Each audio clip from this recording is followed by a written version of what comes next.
What if you could go from broke to booked without spending any money on any leads or anything at all? Casey and I, we've lived it, and now we spend our time teaching other real estate agents, showing them exactly how their first year is supposed to go.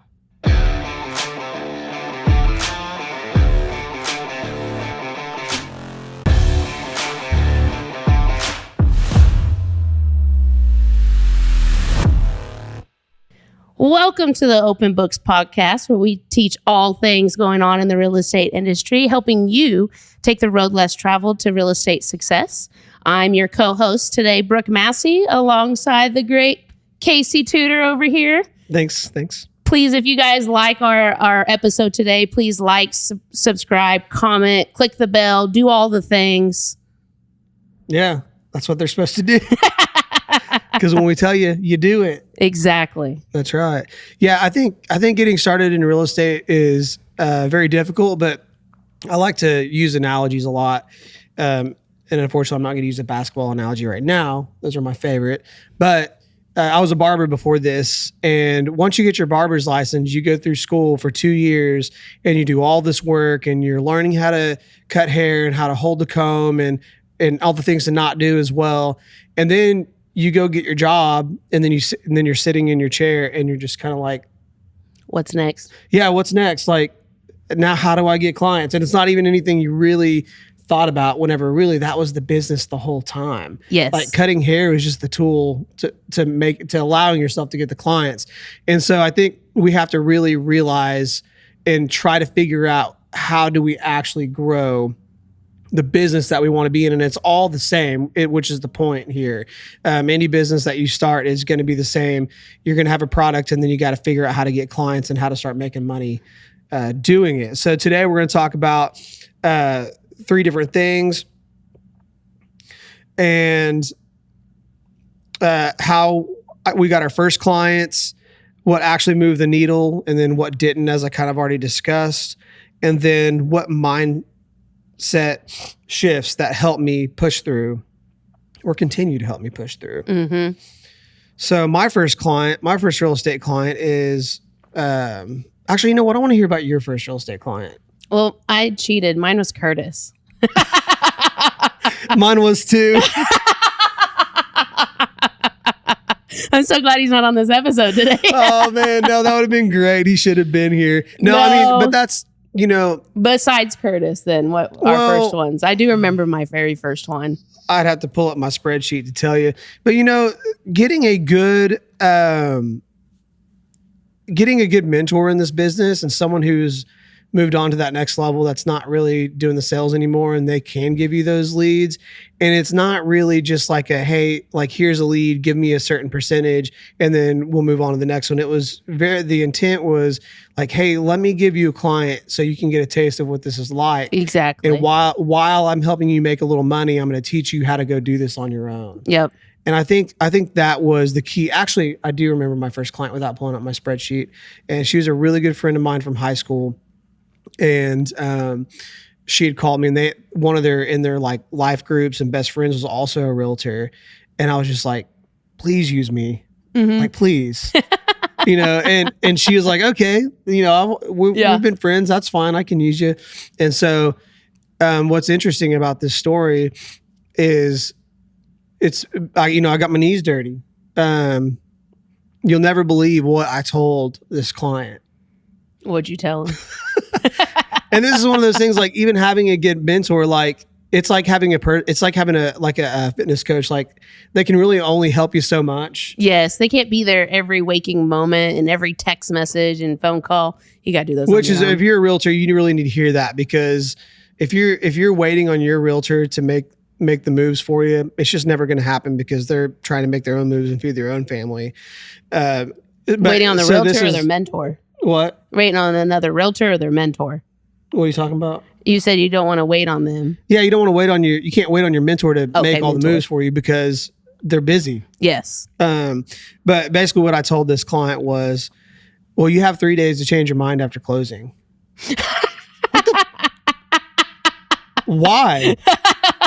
It just sounded good and felt good, and it just came out of your mouth. I guess. Mean, that's the lack of experience, right there, showing you. But anyways, they didn't change their mind. Oh, so man. that's good. But I even called them back. I was like, yeah, that's not a thing. I'm sorry. And I told them that after closing, thankfully, not before. So they already signed. The other lesson I learned in that was they had an entertainment system that was built into the walls, like one of those modern ones that like look like they're floating, and they took it. Yeah. And so here I am, a brand new agent at 50% commission, and then now I'm spending $300 on an entertainment system. Oh my goodness. So I learned that lesson early on. Sometimes you got to pay up. You pay a lot. Sometimes it's just easier to get the deal done. Well, it's so emotional, and it's like sometimes it's like I don't want to deal with the emotion. Just pay for it. And not a lot of people are like me. A lot of people will fight for every dollar, and they will not concede at all. I agree. And I'm like, okay, if I can, it's tomorrow's a holiday, and all of a sudden, we're put in a position to where someone took something like that, and I either call my client and say, hey, you bring that back or we can't close, or I lower my commission by $300 and take care of it, so I don't even have to have that conversation. Yes, 100%. And it's just it's just I think it's the right thing to do. I don't think it's always the right thing to do, but I would say most of the time it's always a giant puzzle. If you're going to make $8,000 and now you're going to make $7,700, okay, cool. Just take it. I'm fine with that. Yes, 100%. So that was my first experience selling a house. The buyer's agent was great. She's still in the business. Alyssa Dyer. Do you know that name? It sounds familiar. Yeah, she's a super sweet person. I haven't crossed her since, which is odd, but she still sells. So that was my first deal that I did myself. The actual first deal was Curtis's sister was looking for a rent house in Mustang, and so we went and looked at one. He called her and said, "This is it." And then we sat in the car on the side of Mustang Road and wrote a contract. Oh shit, that's easy. Yeah, it was pretty easy. Yeah. So, and that's kind of what gave me that taste, of like, oh, I just made $8,000 and then I, with my other check from my friend, it's like, oh, I just made enough money to pay my car off. Yeah. And then I did it.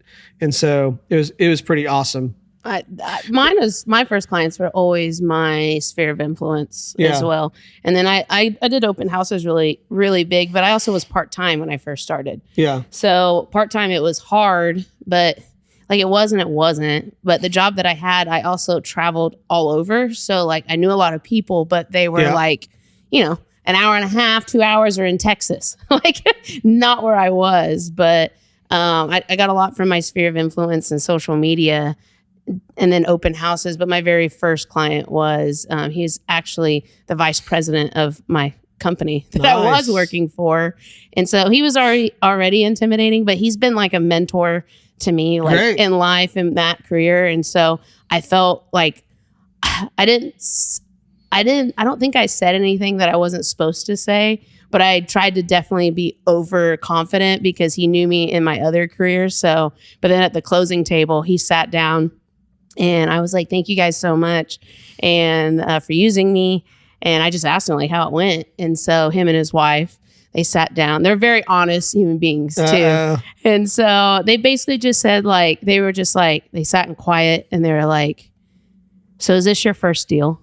Like that, just straight up asked me. And I was like, well, considering I worked for you last week. Yeah. I'm like, I mean, it's like, duh. I was like, no, but you are my first buyers. And so they were like, okay. They're like, no, you did good. And they were like, there was just a few things that just make sure that you like know. And so it really did. It made me so nervous, but I tried to like gamble both, like not try to be overconfident, but I still tried to impress them. But then also too, I was still learning. So I took that and I ran with it. So it made me feel really good. And I was like, you know what? Yes, I do need to learn a little bit more about this process of what goes on and making sure that I know what the hell I'm talking about. Yeah, you know that saying, get comfortable with being uncomfortable, Darren Hardy. I think that's a really good lesson. And of course, this isn't something that I really do, but I think it would be a great idea if you wanted to get comfortable being uncomfortable, is asking all your clients, hey, how did this go? Like give me some, like not Google feedback. Give me some real feedback about how you feel like it. Now, there's a lot of times exactly how it went and exactly how they felt, but a lot of times they're quiet because, and I learned this from other clients I picked up because they'll talk about their last realtor. Well, my last realtor didn't do this or do that, or they did do something.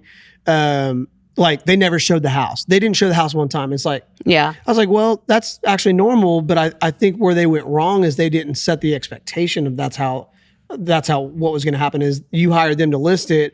And by them listing it, they're empowering and they're basically marketing to all the other agents to bring you that buyer. That's how it is. So I think if you could start asking all of your clients, or if you didn't get a listing, call them and ask them and say, hey, just so I can learn to be better for next time. Like, what was it that and it could be nothing. It could be like, oh, well, we just decided to use our friend. We feel like we owed it to her. Or, hey, this guy promised us X, Y, and Z. And now you're like, oh, well, duh, because this person lied. They're not going to deliver those things. So that doesn't make me, now I know that I did absolutely nothing wrong. So I keep doing what I'm doing. Yes. Or we just didn't really feel like you listened to us. Well, what about? Like, what did we not, do you think I didn't hear? Like, I really want to know. This is like a good piece of solid advice. I'm kind of actually switching into the mindset, the third piece, but. Okay. Well, but this is such a solid piece to overcome. I guess I am too a little bit, but it's like mindset just doesn't stop. I actually just had this conversation with one of my new agents she's killing it right now. She has 8 closings next month. Whoa. And she's a brand new agent. But anyways, she was like, nobody warned me in real estate the constant battle and emotions that I'm personally going to have, whether a deal closes or not closes, whether this client's going to use me or not use me, because it's like, it's inevitable and you can't control everything.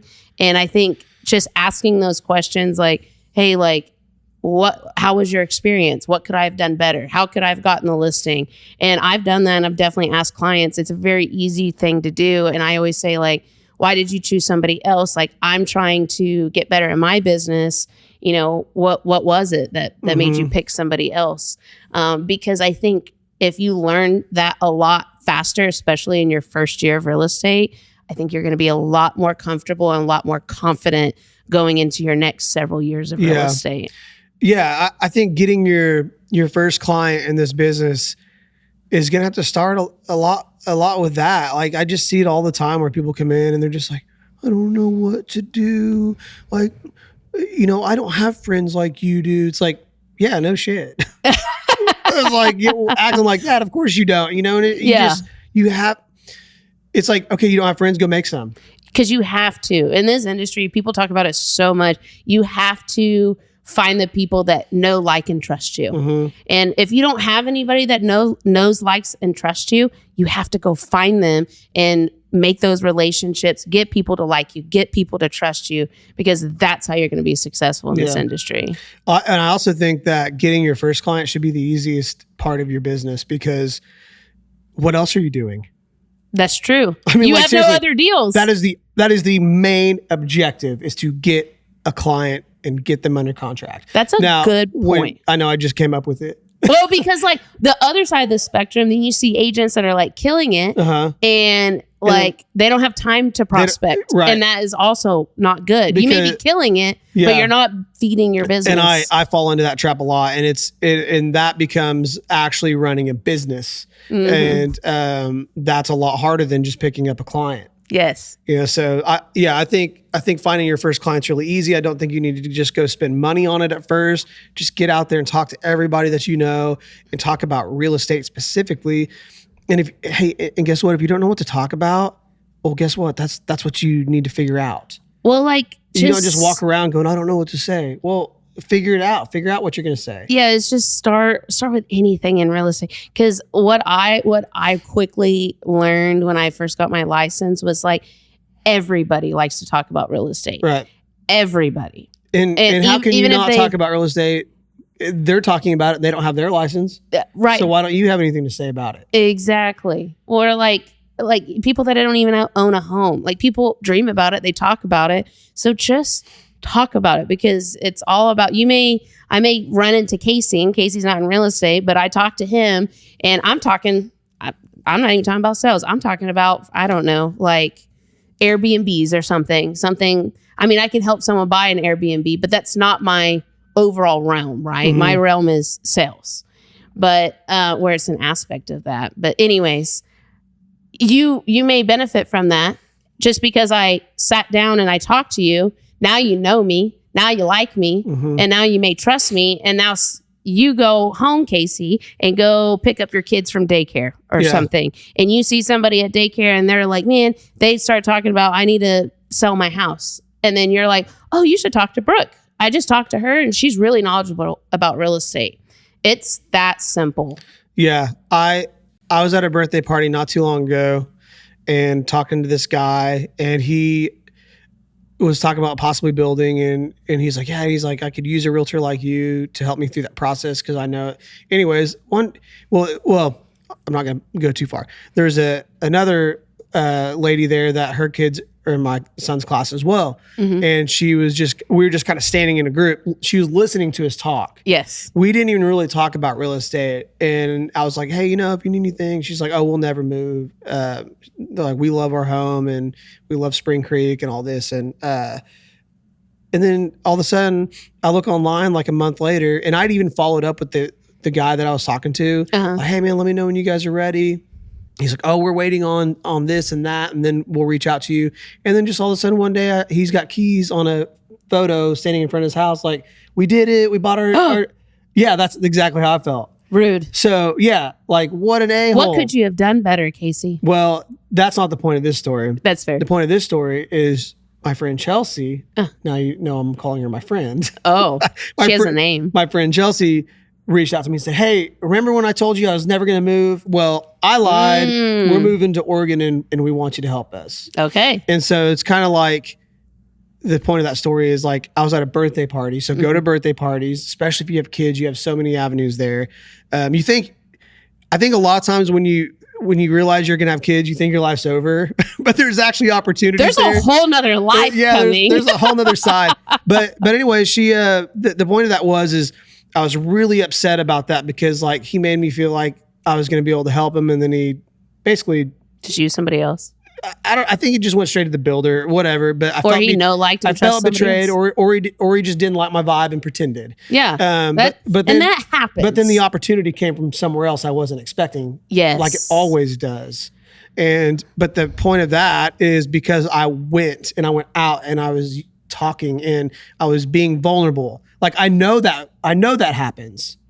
All right. So you have to know that's going to happen. Well, and that's where going into our next part of what actually moves the needle and what doesn't. Like it really is like, Casey, you say this all the time and I've just adapted and I tell everyone, it's like real estate is life at this point. If you get into real estate, like, and I don't mean like that's what you live, eat, and breathe nothing but real estate. I'm talking about what the story that Casey just had. So he goes to a birthday party. His sole purpose is to go to the birthday party, right? Take his kids and all of that. I mean, he may disagree, but but at the same time, he's there. He's talking about it, right? What is the number one question when you meet somebody? They're like, what do you do for a living? Uh-huh. Like it doesn't, that I hate it because it's not supposed to signify exactly who you are as a human because you're an accountant or whatever. But in real estate, we do need to do that, right? Yeah. Because real estate's life. So if you're talking about it, then let's talk about it. Just have those simple conversations. You don't even have to talk about it. Just wearing a shirt, or I wear my hat. I get so many people always read my hat. Yeah, you notice how neither one of us are wearing our Bricks hats today? I know. This is the first time I've ever not worn a Bricks hat. But there's a good reason for the hat that you're wearing today. Oklahoma City are the NBA champions. Woo-woo. And I'm sorry, you know what? Seattle, I know that you guys are bitter and you hate Oklahoma City. Not my problem. We have nothing. We had nothing in Oklahoma City until Katrina happened, and then we got the Hornets, and then that set the stage, and then whatever ended up happening between Seattle and OKC to acquire the team, I wasn't there for that. But money and investors. Yeah, but you know what? I'm super grateful to have the Thunder because It's something else to talk to about our clients. Oh, yes. And you know what? Seattle still has the Seahawks. So at least they've got something. We have the Thunder, and then we have Oklahoma Sooners. Yeah, but I didn't go. But I didn't OU's not there good right now. I didn't go there, and they haven't won a championship since 2000. So like 2005, I think. I think 2000. I think it was. I don't know. But it doesn't matter because they're not winning. Yeah. But now we suck again. But yeah, but back to it. You know, I wear my bricks hat every single day, except for just like one-offs. And I actually think I'm missing opportunity when I'm not wearing it. Oh yeah. However, this one's a conversation starter too. A guy stopped me yesterday and at the pool store and started talking about Thunder. Yeah. And that's an opportunity to talk to somebody. Yeah. So I think when you're talking about, what moves the needle, that to get your business going and staying in business, there's no one answer, but it's real estate's a lifestyle. You're always on, and you're not only meeting clients, you're meeting new friends, you're meeting people who, you know what, they may have an opportunity for you outside of real estate that may fit perfect for you, but because you're that go-getter, outgoing person, you're connecting and you're driven and you're making money and you're being successful. Maybe you've got money maybe that guy's like, hey man, I need an investor in this business, and you talk about it and it works out. Yeah. Because I'm an opportunist, not just a realtor. Yes. And so you never know what's going to happen. Well, and I love that you brought that up because real estate, like it's such an entry level for like multimillionaires. Like people that want to build wealth, like people get into real estate for the most part. Not everybody, right? Some people just genuinely like to help people buy and sell homes. There's nothing wrong with that. But I think for the most part, people get into this because they want more. Right. More. And real estate is the biggest, best avenue to get there. If you look at anybody that's been successful, that is a multimillionaire, multi-billionaire, they pretty much all started in some sort of real estate. A lot of them started in real estate sales and they're a real estate agent until, like you said, something came up and now they're into something else. Yeah. Yeah. I mean, I've known people that have went and started food trucks and that was kind of their dream, but it's like, if you really buckle down in real estate, you can make enough money to go buy your food truck. Like there's not a lot of other opportunities or businesses out there that you're making a wage that you can just like, save up $100,000 and go buy yourself a food truck. Oh yeah, no. Kind of thing. But the within a year or even a month. Within a couple of years. Yeah, sure. Yeah. As fast as you think you can do it. But I think that, having conversations daily about real estate is one. Getting out of the house, staying outside of your house is good. Yeah. And what doesn't move the needle that I want to talk about is busy work. Because real estate, there is so many things that we can do that keep you busy, but don't make you productive. I've seen so many agents, and I say this with like a grain of salt, right? Like they'll spend weeks on making a listing presentation booklet, which is important, which is very important. But at the same time, there's AI nowadays. For sure. There's templates you can get on Canva. You can get on Etsy and buy one for $20 and then go and edit it. Make that one day. That listing presentation is sometimes it'll make it or break you. But at the end of the day, this is a relationship building industry. So I do have those things, but those just help. Like it's just another thing. Like here's this for the kind of people that I know that actually want those things. Most of the time people don't necessarily want those things. Well, it's like they want someone that knows how to do the job. Just use the odds. Like it's like in insurance, I think it's like they say like 99.8% don't read what they sign. Yes. So, I mean, I would say the numbers are probably pretty similar to people in real estate. Yeah. Which is actually a problem because I've had a lot of clients, it's like I send all the paperwork and I usually break down the important things. And then it's like, they're like, what about this? And it's like, really? Like, how many people ask me what the close date is? It's like, that's on the first page of the contract that you sign. Yeah. Oh, well, I don't read that stuff. I just trust you. Oh, yes. Okay, well, that's fine. But I said, I say, look this over and sign, and then let me know if you have any questions. And if you don't ask me any questions, I assume everything is good. Yes. So then they come back later and be like, we didn't know about this. It's like, Okay. That's where my materials that I do make come in handy. And it's like, well, last Friday at 2:22 p.m., I sent this email. Did you guys not get it, or did it go in your spam folder? And then they're like, oh, yeah, what? Yeah, my bads. Yeah. And it's check your spam, for crying out loud. Other things are like people post on social media. Social media is a big one that I think. You mean like do it too much? Yeah, like they'll just do it too much, or they'll just post. But that's like, that's not the point of social media. I think what people are doing, social. They immediately try to make it passive. Yes. And yes. One of our new agents is doing that right now too. And this person's reached out to me a couple times and said, how do I get leads? Or, hey, I was speaking with this other agent. They said I could post the houses.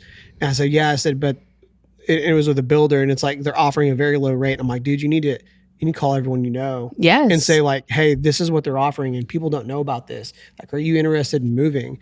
And you know what the response to that comment was? What? Well, I think I'm just going to put it on my social medias and then share it that way.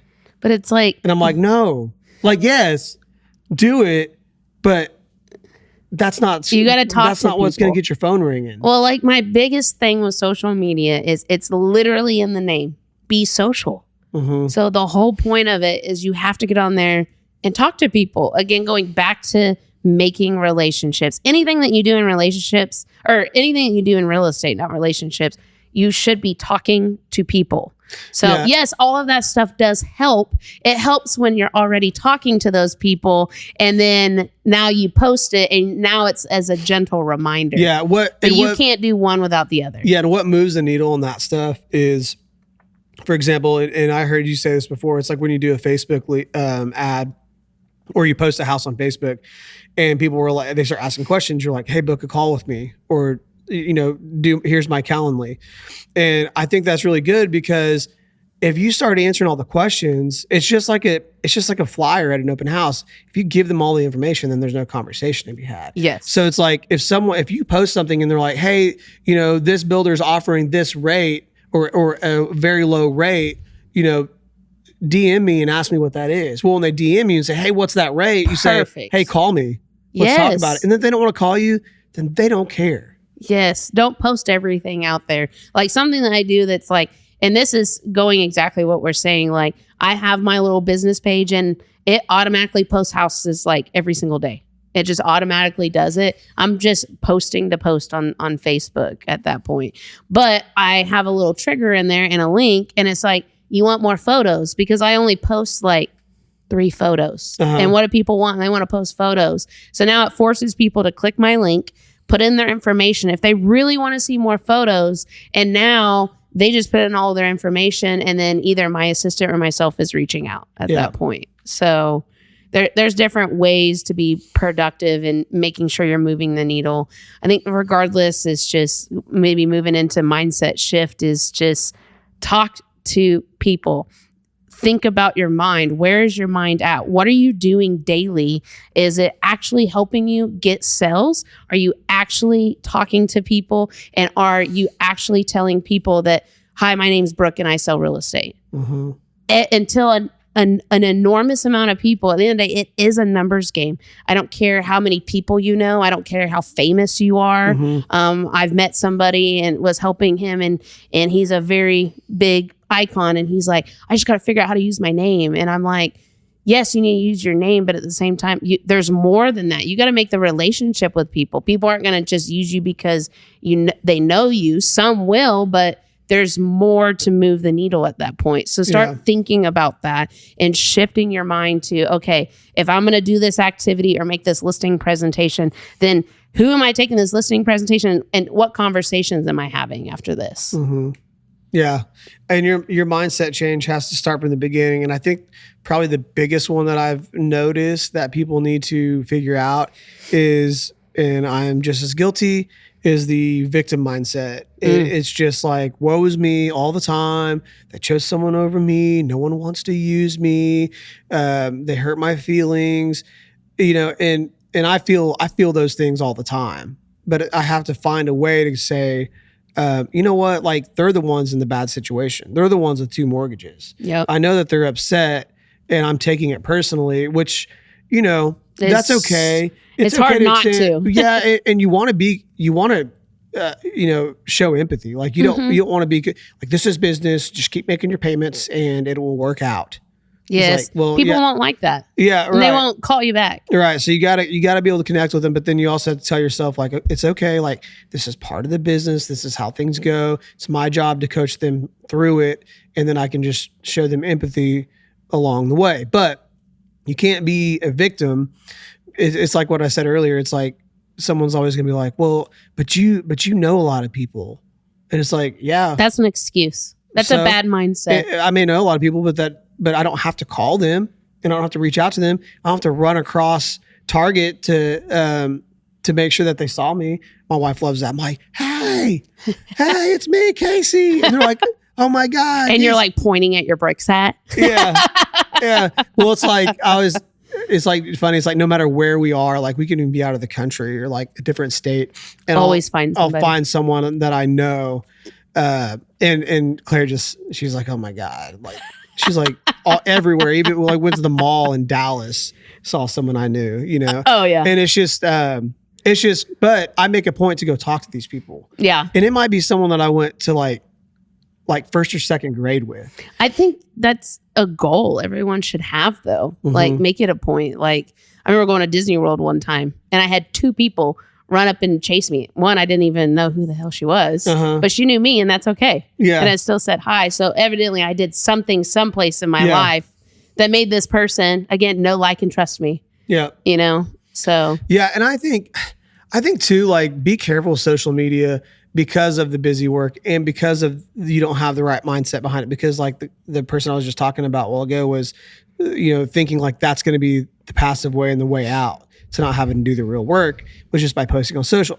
I think that you should first not do any of that and just go talk to everyone about real estate. Yes. Yes. You'd be better off knocking on doors. But yeah, you don't even have to cold call people. Just go start talking to people in general. If you don't want calling to, people that you know from your past. And it can be as simple or as complicated as you want it to be. And it could be a conversation like, it could be like you call someone you haven't talked to in 15 years.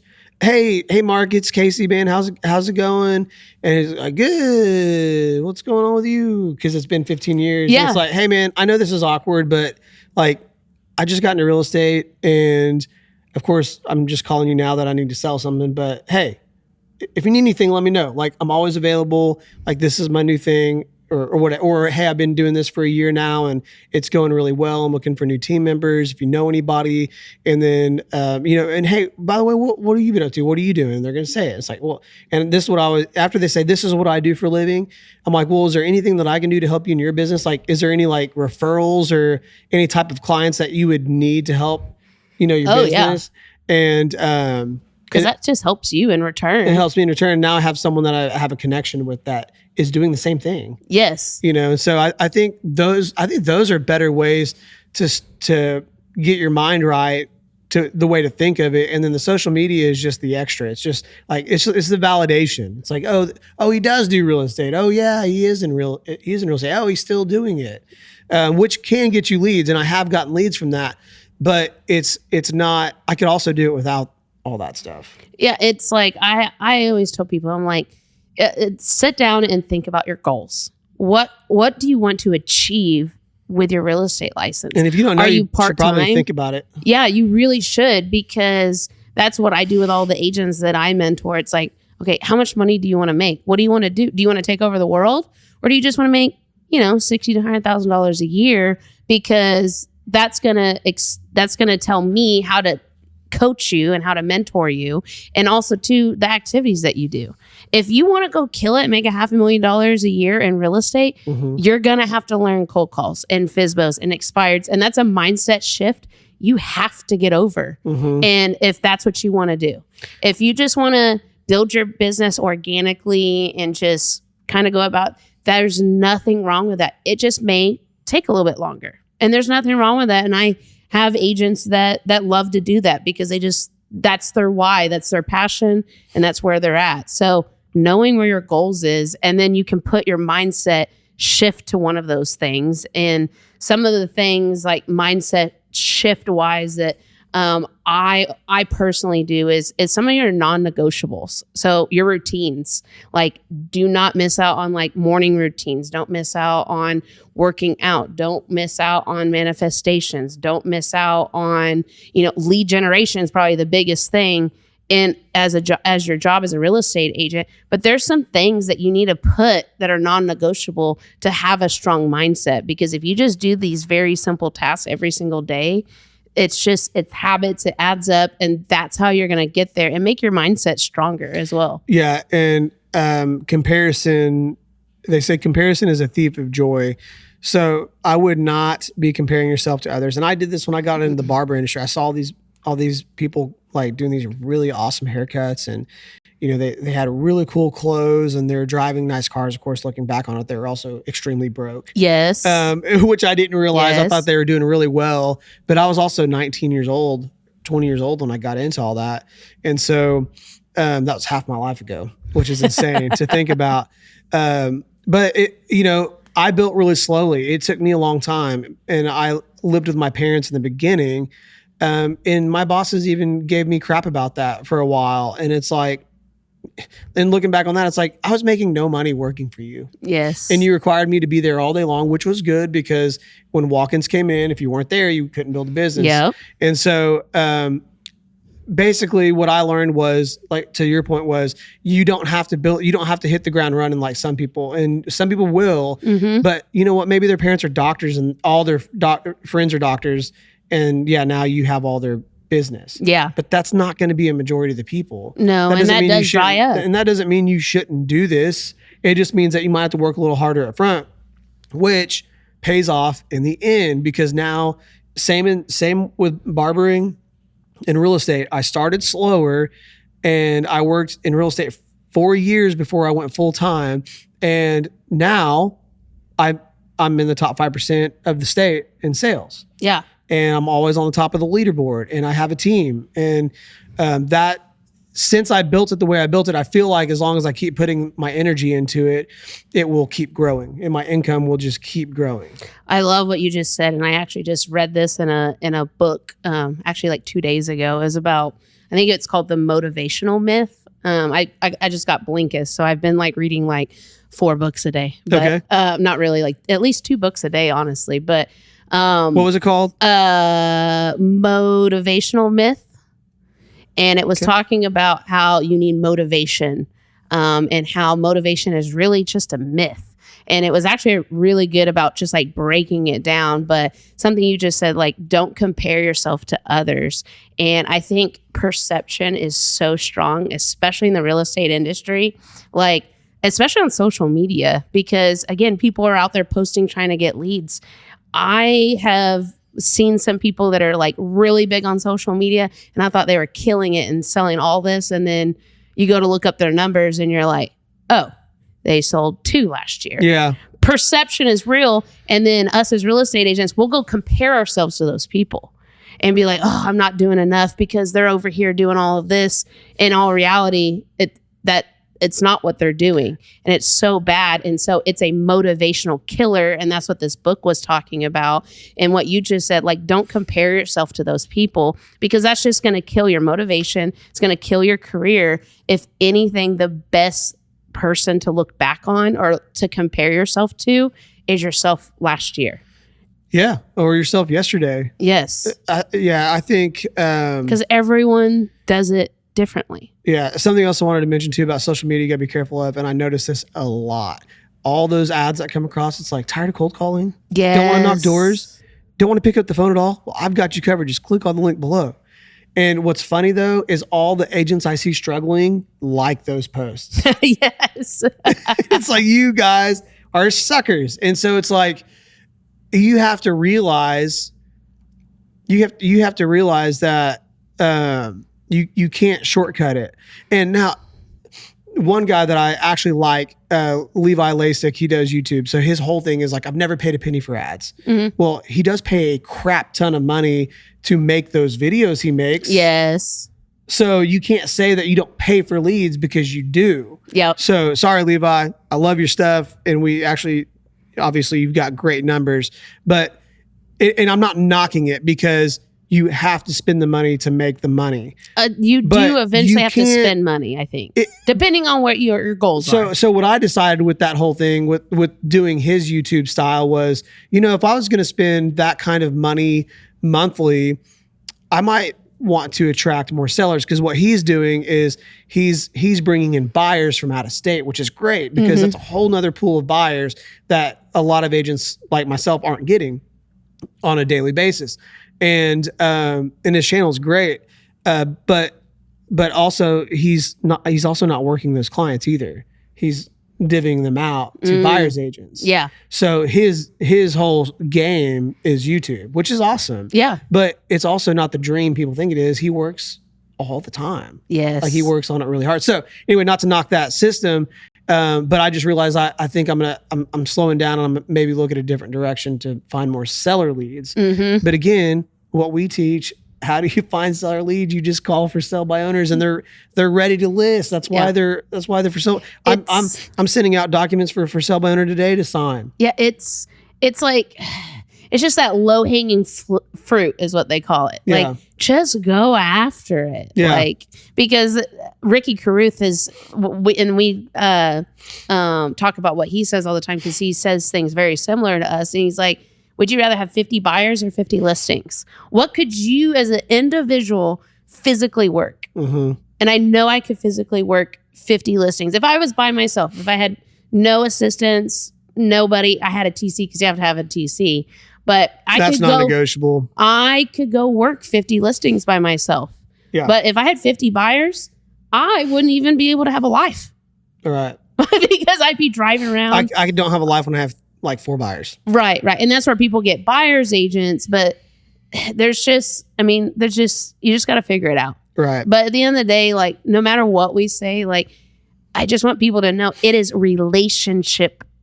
Yeah, you have to train your mind to think about it that way. And the last thing I want to say about mindset is you have to look at abundance versus scarcity.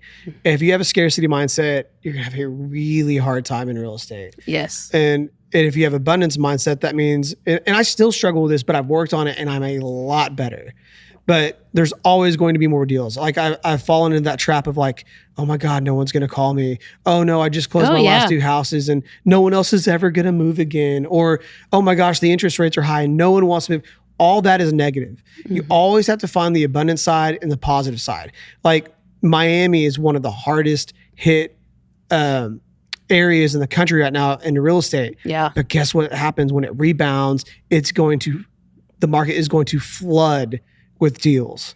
And so that's how you look at it. So right now, if the market's slow, if the buyers are slow, go stack a bunch of listings. And whenever that changes, all your listings are going to go under contract. You're going to make a ton of money. It's like a savings account. That's what I told, because I do all of my deals now with my business partner, Jennifer, and we've fallen in that. Like, we're hitting it hard. We're going to FSBOs, we're going to expires, we're going to recruiting appointments. Like, I tell everyone, we try to go to at least 2 to 4 appointments almost every single day. But we have a lot of things under contract. And then there's like 2 weeks where we weren't writing a listing agreement. We weren't writing a contract. Might have been a little bit longer than 2 weeks. And we're like, what is happening? And we were starting to panic. And then I was like, Jennifer, we need to shut the hell up, because we have 13 listings as well. And I was like, it's like a savings account over here. See, look, I got 32,000 in my savings account. That's amazing. Yeah. And then I got 35 in this one. That's about what mine looks like. But my active listings is inaccurate on that platform. But right. But I do all of my real estate deals very differently than anybody in this industry. I'm sure Curtis loves it and loves to make his mind work. But anyways, just have a positive mindset and make sure you're shifting your mindset. We actually just had Curtis and I did one on mindset about top performers, which is a great one. If you guys want to listen to it, and we kind of go a little bit more into mindset of top performers, but, you guys, you got to think positively. There's so much negativity in real estate, and it's so emotional, not only for your clients, but for you as an individual. Like I was saying to my new agent within our first year, and it's like, you just got to find the positive, because at the end of the day, we are helping people, and we cannot be mad at people if they make an emotional decision that makes sense to them. Right. We have to have a strong mindset of knowing that, yeah, we may have lost the deal right then, but I always try to have the positive mindset of, you know what?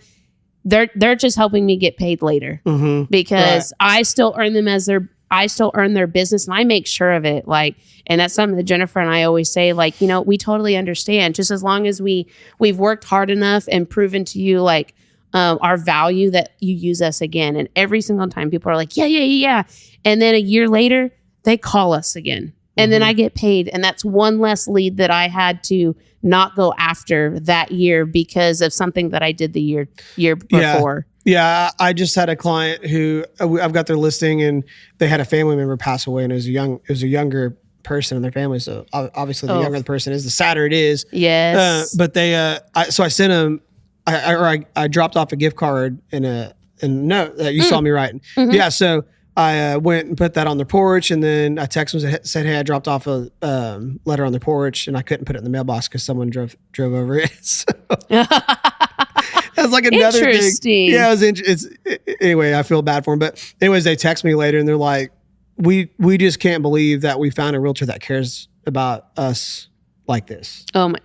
And it was a $50 gift card. It's always about how you make people feel. Yeah. And of course I did it because I'm under contract with them. Yeah, blah, blah, blah, blah. But you know what? I mean, so what? I'm still caring for people, and I'm giving, and I'm being thoughtful. I think regardless if you're under contract with those people, knowing who you are and you as a realtor, you would have done it. I probably would have been aware though. Exactly. That's what I was going to say. It just so happens that you're aware because you're under contract with them. And so, but stuff like that just goes a long way. And you gotta, I do some interesting things, like one time I was sitting at the closing table with my client, and I had a gift card in my backpack for him, but he was like, "Man, I need to get a new coffee machine." And I'm like, "You heard it?" I said, "You heard an espresso?" And he's like, "No." And I'm like, "Dude, this thing will change your life." And I like pull up Amazon. I'm like, "So your address is this, right?" And he's like, "Yep." I'm like, "Okay." Oh, I was like, "Your Nespresso is going to be delivered in 2 days." And he's like, "What?" That's awesome. It's just kind of shock value, but it's like, man, I just hammered that thing out right then and there. And a nice gift card for your next client. And then exactly. And then he called, or I go buy stuff at Home Depot and use it as a write-off. That's true. But yeah, you could give it to your next client. Tax people do not listen to this episode. Yeah. No one will ever know. But it's just one of those things. And then he texts me like 2 or 3 days after it came in, and he's like, "Dude, you ruined me on coffee." He's like, "I'll never be able to drink a coffee pot again." Once you go Nespresso, life is over. Yep. It's crazy. We'll take a sponsorship on that. I would love that. Now, Curtis does not like Nespresso because he likes weak, girly coffee. I was going to say it, but I don't want to get in trouble. I'm glad you said it. No, I'll say it because I give him a hard time, because right when I quit my full-time job, was just very like man dominant. Like I was just a little bit more manly, I guess I could say. And I always drank my black coffee, as I'm drinking my black coffee right now, but more intensely. And my black coffee is always like black, like it's like sludge, and it's my favorite. But I remember I came into the office right when I went full time, and the whole office smelled like blueberry muffins, but also coffee. And I was like, what is going on? So I go over to the coffee maker, and I'm like, pouring my black coffee. And I was like, oh, it looks a little weak. Look more like tea. And I took a drink, and I wanted to throw up. And I was like, who the hell is drinking this girly ass shit? And Curtis is over there. And Curtis is like, what? It's so good. And he has like all this cream in it and sugar. And I'm like, really? I will say, it was like a wake up call. I'm not a fan. I'm not a fan of flavored coffees, but if there is one, I do enjoy a nice blueberry coffee. Oh yeah. Yeah. But no, it can't be weak. It doesn't make sense. No, it doesn't make sense. And I mean, I do give Curtis a hard time just because he's like just this big old tall man, and I'm like drinking my black coffee, but I do drink those girly stuff. He's too. the only one in the office who's like, he owns it. And I love that about him. But he's like, who made this today? Like, It's like, well, why are you asking? Is it too strong? Is it too weak? Are there grounds in it? And the rest of us are there just drinking. Like a lot of times, I'm like, oh, that's awful, but I'll drink it anyways, you know. Curtis, just be glad that you're not on the episode today because I made the coffee and you can't see the bottom of the cup and I'm almost done with it. That's right. That's right. And if you want to order more blueberry, I'll drink some. Yeah, you can totally have more because it did make the office smell good. The office smell good. But you're going to have to get your own coffee maker because I need my black coffee. Espresso. We should get an espresso. We should. Okay. Totally. Okay. Anyways, recap. All right, let's go. So recapping just your first year in real estate, like you guys, you don't have to spend money if you really don't want to, right? And especially depending on your situation. I know plenty of people that get into real estate. It's already expensive to go through schooling, get your license, get your MLS and all that. That alone is expensive. And depending where you're at, where your brokerage is, some brokerages have monthly fees, startup fees, and different things like that. There are brokerages out there, just so you know, that don't have any of that. If you want to know, then hit Casey and I up. But regardless, you guys don't have to spend a ton of money in real estate. It's very, very simple to get up and running and to be fully booked out your first year in real estate. So just to recap, so we went over like how we got our first clients without spending money, just being relationships, making those relationships, going out and talking to people, what actually moved the needle and what didn't, and then mindset shifts that helped us push through. So those are the biggest things. So I just appreciate you guys today. Hope you guys got a ton of value from this. Just keep liking, comment, subscribe. Please comment below if you guys have any other episodes you want to talk about, and we'll go from there. Yeah, well, you did my outro for me, so signing off from Casey Tudor, and this is Brooke Massey.